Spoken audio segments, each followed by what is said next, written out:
Friends, welcome back to my channel Galata with Science. I'm Imran. I'm going to explain about the topic of different ecosystem which I have stopped in the first video.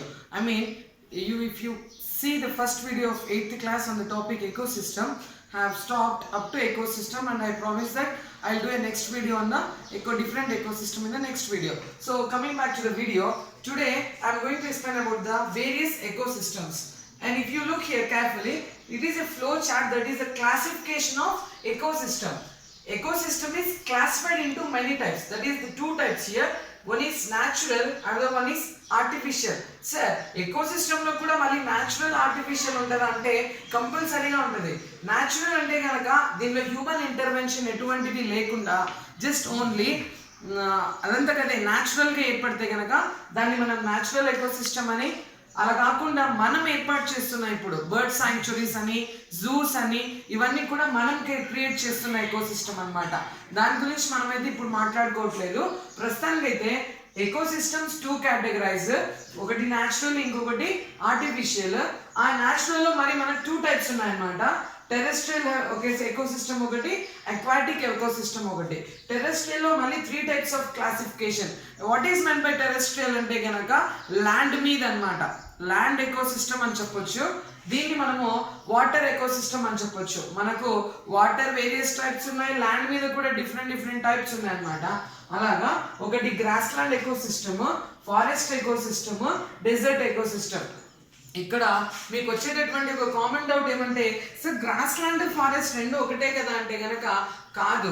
ఇక్కడ గడ్డి మైదానాలు అని చెప్పొచ్చు. Grass lands అంటే గడ్డితో cover అయినటువంటి lands, forest అంటే కనుక డెన్స్ ట్రీస్ ఉంటాయి అన్నమాట.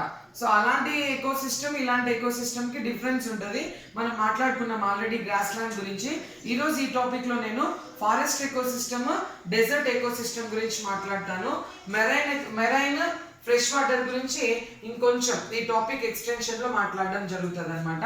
సో ఒకటి గుర్తుపెట్టుకోండి స్టూడెంట్స్, ఎకోసిస్టమ్ అంటే గనక living conditions, both biotic abiotic రెండు కాంబినేషన్ తో ఉంటది. దాంట్లో మనకి రెండు రకాలు, ఒకటి న్యాచురల్, ఇంకొకటి ఆర్టిఫిషియల్. తర్వాత ఈ న్యాచురల్ లో టెరెస్ట్రియల్ అని, అక్వాటిక్ అని చెప్పేసి, ఈ టెరెస్ట్రియల్ లో మళ్ళీ three types of classification, grass land, forest, desert అన్నమాట. ఆ తర్వాత అక్వాటిక్ కనుక చూసుకున్నట్లయితే మెరైన్, ఫ్రెష్ వాటర్. మెరైన్ అంటే ఏం లేదండి, సాల్ట్ వాటర్ అన్నమాట. ఫ్రెష్ వాటర్ అంటే మనకు తెలిసిందే మంచినీళ్ళం అన్నమాట. సో దీని గురించి కూడా మనం మాట్లాడుకుందాం. ఇప్పుడు ఫస్ట్ అక్వాటిక్ గురించి చూసిన తర్వాత మాట్లాడుకుందాం. సో నేను ఇప్పుడు మాట్లాడుతున్నటువంటి టాపిక్ వచ్చేసి మ్యాంగ్రోవ్. ఫస్ట్ క్లాసిఫికేషన్ చెప్పాను, తర్వాత ఈ అక్వాటిక్ ఎకోసిస్టమ్ లో వచ్చేటటువంటి మెరైన్, ఫ్రెష్ వాటర్ గురించి మాట్లాడుకుందాం. ఇందులో మనకి ఈ టాపిక్ లో ఏమి ఇచ్చారంటే మ్యాంగ్రోవ్ ఫారెస్ట్ ని ఒక ఎకోసిస్టమ్ గా ఇచ్చారనమాట. ఎందుకంటే ఇచ్చారంటే ఇది మెరైన్, ఫ్రెష్ వాటర్ రెండింటి యొక్క కాంబినేషన్ తో పెరుగుతుంది. అందుకనే చెప్పున్నారు కోరింగా అని కూడా చెప్పొచ్చు. దీన్ని మనమైతే ఇక్కడ కోరింగా అని చెప్తాము మ్యాంగ్రోవ్ ఫారెస్ట్ ని. దీన్ని ప్రొడక్టివ్ ఎకోసిస్టమ్ అని చెప్తారు. ఎందుకు ప్రొడక్టివ్ ఎకోసిస్టమ్ అని అర్థం అంటే ఇవి నరిష్మెంట్ అంటే వీటికి కావాల్సినటువంటి న్యూట్రియంట్స్ అన్ని కూడా ఇవి టైడల్ సాల్ట్ వాటర్ నుంచి as well as fresh water నుంచి కూడా తీసుకునేసి చాలా యానిమల్స్ కి ఇవి హ్యాబిటేట్ గా వర్క్ చేస్తున్నాయి అన్నమాట. అందుకని దీన్ని ప్రొడక్టివ్ ఎకోసిస్టమ్ అని అర్థం చెప్పారనమాట. దీన్ని కోరింగా అని ఎందుకు పెట్టారబ్బా అంటే కనుక అక్కడ ఒక రివర్ ఫ్లో అవుతుంది కోరంగి అని. సార్ ఇంతకీ ఇది ఎక్కడుంది సార్ కోరింగా ఫారెస్ట్ అంటే కనుక it is situated to the south of Kakinada bay. Kakinada దగ్గర మనకు తెలుసు అక్కడ అంతర్వేది అని చెప్పేసి ఉంది. ఇదో రివర్స్ ఏమైనా కలుస్తాయంట, అక్కడ చాలా రివర్స్ ఓషన్ లో కలుస్తాయి బే ఆఫ్ బెంగాల్ లోకి. అక్కడ కాకినాడ బే దగ్గర and 150 kilometres south of the Visakhapatnam. అంటే అక్కడ నుంచి కాకినాడ బే దగ్గర నుంచి విశాఖపట్నానికి 150 కిలోమీటర్స్ సౌత్ సైడ్ వరకు కనుక మనకి కోరింగా ఫారెస్ట్ ఉందని చెప్పుకోవచ్చు. తర్వాత దీని ఇక్కడ కోరింగా అని పెట్టడానికి రీజన్ ఏమంటే కనుక అక్కడ కోరంగి అనే ఒక రివర్ ఫ్లో అవుతుంది అనమాట. దాని బేస్ మీద దీన్ని కోరింగా అని పెట్టారు. And one more interesting thing ఏమంటే కనుక ఈ కోరింగా రివర్ నుంచి దీనికి చాలా వరకు న్యూట్రియంట్స్ వస్తాయి. అంటే ఫ్రెష్ వాటర్ కి ఇది మేజర్ సోర్స్ అన్నమాట, కోరింగా అండ్ గాడేరు అని చెప్పేసి. ఇవి రెండు కాకుండా కొన్ని ట్రిబ్యూటరీస్ ఉన్నాయి అన్నమాట, గోదావరి ట్రిబ్యూటరీస్, గౌతమి అండ్ ఇంకోటి కూడా దీనివల్ల ఫ్రెష్ వాటర్ అనేది దానికి వస్తుంది. ఇంకా సాల్ట్ వాటర్ ఎక్కడి నుంచి వస్తుంది సార్ అంటే కనుక ఆ కాకినాడ బే నుంచి మనకు ఈ మ్యాంగ్రోవ్ ఫారెస్ట్ కి కోరింగాకి సాల్ట్ వాటర్ అనేది అందుతుంది. సార్ ఏంది సార్ ఇంతకీ మాకు క్లారిటీ అర్థం కావట్లేదు అని చెప్తే గనక మనకు ఉప్పు చేపలు, ఉప్పు నీటి చేపలు, మంచినీటి చేపలు అని చెప్పేసి 2 రకాలు ఉన్నాయి అన్నమాట. అంటే అదొక లివింగ్ క్రియేషన్ అనేది, లివింగ్ ప్లేస్ లాంటిది క్రియేట్ అవుతుంది అని చెప్పుకోవచ్చు. దాంతోపాటు ఇక్కడ మ్యాంగ్రోవ్ ఫారెస్ట్ అనేవి పెరుగుతాయి. వెస్ట్ బెంగాల్లో అయితే దాన్ని సుందర్బన్స్ అంటాము. అక్కడ సుందరి అనే ట్రీ ఫ్లో పెరుగుతుంది అనమాట. దీని స్పెషాలిటీ ఏమంటే కనుక దీనికి రూట్స్ బయట కనిపిస్తూ ఉంటాయి అన్నమాట. దీన్నే మనం బ్రీతింగ్ రూట్స్ అని చెప్తూ ఉంటాం అన్నమాట, గుర్తుపెట్టుకోండి. తర్వాత ఇక్కడ మనకు మ్యాంగ్రోవ్ ఫారెస్ట్ లో బయోటిక్ కాంపోనెంట్స్, అబయోటిక్ కాంపోనెంట్స్ ఎవరెవరు ఉంటారంటే గనక ప్రొడ్యూసర్స్, కన్స్యూమర్స్, డీకంపోజర్స్ ని మనము బయోటిక్ కాంపోనెంట్స్ లో తీసుకున్నాం. ఇక్కడ ష్రింప్స్ అంటే వేరే యానిమల్స్ తినడానికి ఇవి అవకాశం కలిగిస్తాయి అన్నమాట. ష్రింప్స్ తర్వాత డిఫరెంట్ ఒక నిమిషం పాస్ చేయి. ఇక్కడ ఈ మ్యాంగ్రోవ్ ఫారెస్ట్ లో కోరింగా దగ్గర ఉన్నటువంటి బయోటిక్ కాంపోనెంట్స్, అబయోటిక్ కాంపోనెంట్స్ గురించి మనం మాట్లాడుకుందాం. బయోటిక్ కాంపోనెంట్స్ లో ప్రొడ్యూసర్స్ ఉంటారు, కన్స్యూమర్స్ ఉంటారు, డీకంపోజర్స్ ఉంటారు అని చెప్పాను. అప్పుడే ష్రింప్ అన్నారు, సారీ ఫర్ దాట్. ప్రొడ్యూసర్స్ వచ్చేసి mangroves, spirogyra, euglena, blue green algae, daphnia ఇవన్నీ మనకి వేరే వాటికి ఆహారాన్ని ప్రొడ్యూస్ చేస్తాయి అన్నమాట. కాబట్టి మన ఇక్కడ ప్రొడ్యూసర్స్ లిస్ట్ లో మ్యాంగ్రోవ్, స్పైరోగైరా, యూగ్లెనా ఇవన్నీ కూడా మనము ప్రొడ్యూసర్స్ లిస్ట్ లో చూసుకోవచ్చు. అదే కన్స్యూమర్స్ లిస్ట్ లో చూసుకున్నట్లయితే కనుక వీటిని తిని బ్రతుకుతాయి అన్నమాట. ష్రింప్స్, క్రాబ్స్, స్నేల్స్, మసల్స్ ఇవన్నీ కూడా మనకు కన్స్యూమర్స్ లిస్ట్ లో ఉంటాయి. డీకంపోజర్స్ అంటే దయచేసి ష్రింప్, క్రాబ్, స్నేల్స్ అంటే తెలియదని మాత్రం అనుకోకండి, తెలిసిందే మీకు. ష్రింప్స్ రొయ్యల్ లాంటివి, ప్రాన్స్ లాంటివి. క్రాబ్స్ అంటే పీతలు, స్నేల్స్ అంటే నత్తలు, నత్త గుల్లలు, మజిల్స్, డాఫ్నియా అనే ప్లాంట్స్ ఇవన్నీ కూడా మనకు కన్స్యూమర్స్ లో ఉన్నాయని చెప్పుకోవచ్చు. డీకంపోజర్స్ అంటే కనుక డెట్రిటస్, వీటిని తిని బ్రతికేవన్నమాట. ఇవి చనిపోయిన తర్వాత వాటిని తిని ఇవి బ్రతుకుతాయి. డెట్రిటస్, ఫీడింగ్ బ్యాక్టీరియా ఎక్సెట్రా అన్నమాట మనకు డీకంపోజర్స్ లిస్ట్ లో ఉన్నాయి. ఇంకా అబయోటిక్ కాంపోనెంట్స్ తీసుకున్నట్లయితే కనుక non living things, salt water, fresh water, air, temperature, soil ఇవన్నీ కూడా మనకి అబయోటిక్ కాంపోనెంట్స్ లో ఉన్నాయని గుర్తుపెట్టుకోండి. సో ఫ్రెండ్స్, ఇప్పుడు వరకు క్లాసిఫికేషన్ మ్యాంగ్రోవ్ గురించి చూసాము.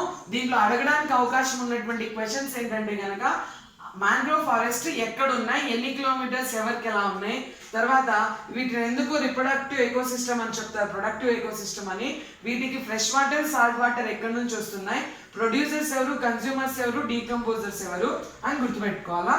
తర్వాత ఇది చూసుకున్నట్లయితే కనుక ఒక విషయం గుర్తుపెట్టుకోండి, లివింగ్ కమ్యూనిటీ ఎవరైతే బ్రతుకున్నారో వాళ్ళు సింగిల్ గా ఇండివిజువల్ గా అయితే ఉండలేరు.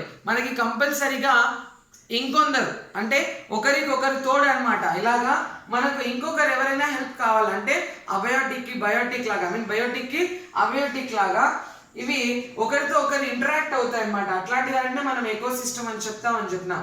అలాంటి ఎకోసిస్టమే డెజర్ట్ ఎకోసిస్టమ్ అన్నమాట. ఇక్కడ చూడండి ఫ్రెండ్స్, డెజర్ట్ ఎకోసిస్టమ్ అర్త్ మీద 17% ఆఫ్ ల్యాండ్ ని ఆక్యుపై చేసేసుకుంటాయి. ఇంతకీ డెజర్ట్ అంటే ఏందబ్బా అంటే కనుక డ్రై ఏరియా. ఇక్కడ <23 millimeters per year అన్నమాట వర్షం పడ్డం అన్నది. చాలా తక్కువ వర్షపాతం నమోదవుతుంది. టెంపరేచర్స్ మాత్రం చాలా హెవీగా ఉంటాయి అన్నమాట. అలా టెంపరేచర్ హెవీగా ఉన్నప్పుడు అక్కడ ఉన్నటువంటి ప్రొడ్యూసర్స్, కన్స్యూమర్స్, డీకంపోజర్స్ లిస్ట్ చూసుకున్నట్లయితే చాలా తక్కువగా ఉంటుంది.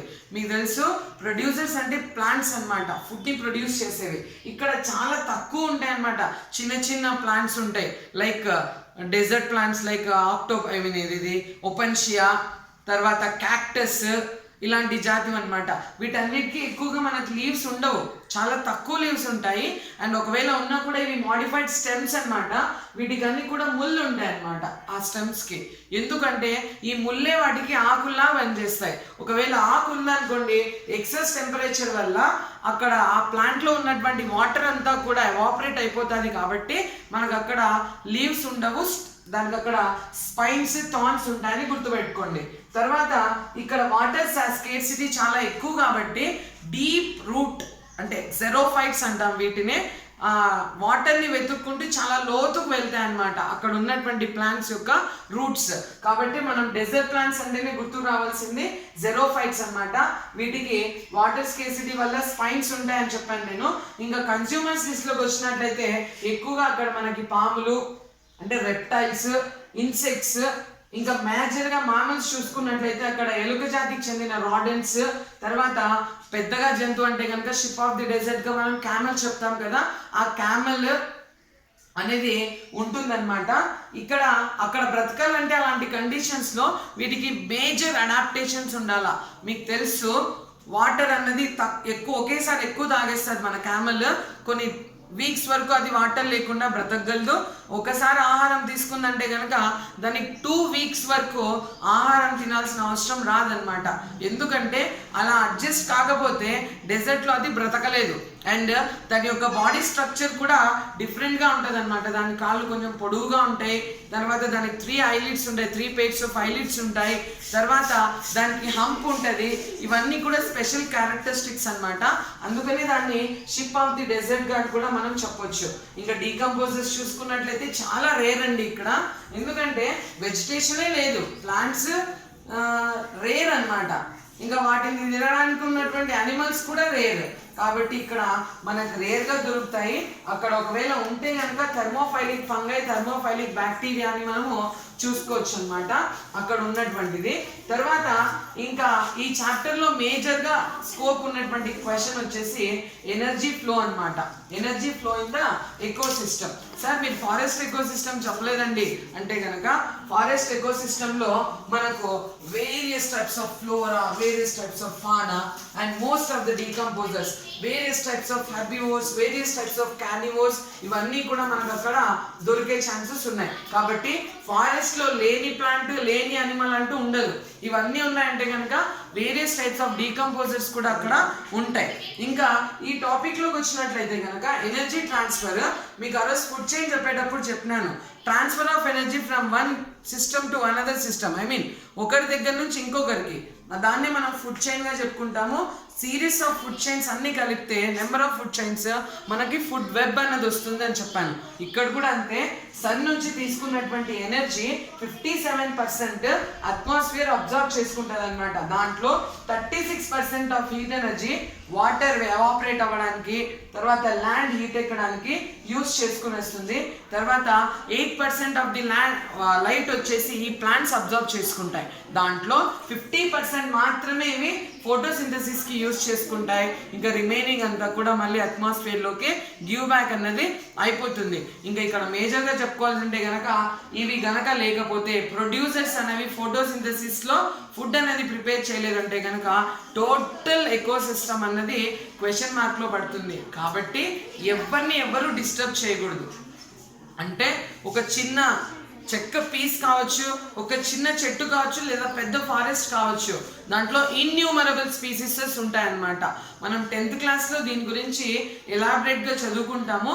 ప్రస్తుతానికి అయితే కనుక ఈ చాప్టర్లో వేరియస్ ఎకోసిస్టమ్స్ గురించి, వాటి యొక్క ఇంపార్టెన్స్ గురించి, అవి ఎక్కడ ఉన్నాయి, అవి ఎలా ఉంటాయనే దాని గురించి మనం చూసుకున్నాము. కాబట్టి ఈ లెసన్తో మీరు ఇంకొకసారి చూడండి, ఒకసారి టెక్స్ట్ బుక్ కూడా రెఫర్ చేసుకోవచ్చు వేరియస్ టైప్స్ ఆఫ్ అనిమల్స్ యొక్క పేర్లను తెలుసుకోవడానికి. ఒకవేళ మీరు నా ఛానల్కి కొత్తగా అయితే కనుక సబ్స్క్రైబ్ చేసుకోండి. మొత్తం వీడియో చూడండి అప్ టు ఎండ్. మీకు ఖచ్చితంగా అది యూస్ఫుల్ అనిపించింది అంటే కనుక దాన్ని వేరే వాళ్ళకి షేర్ చేయండి ఫ్రెండ్స్. డిస్లైక్ చేయడం పెద్ద విషయం ఏం కాదు. కొద్దిమంది చేశారనమాట, 1 or 2 members. అది ఎందుకు చేశారో నాకైతే తెలియదు. వాళ్ళ దగ్గర కామెంట్ చేయొచ్చు ఎందుకు చేసినారో dislike. Please encourage the talent who come up with new idea.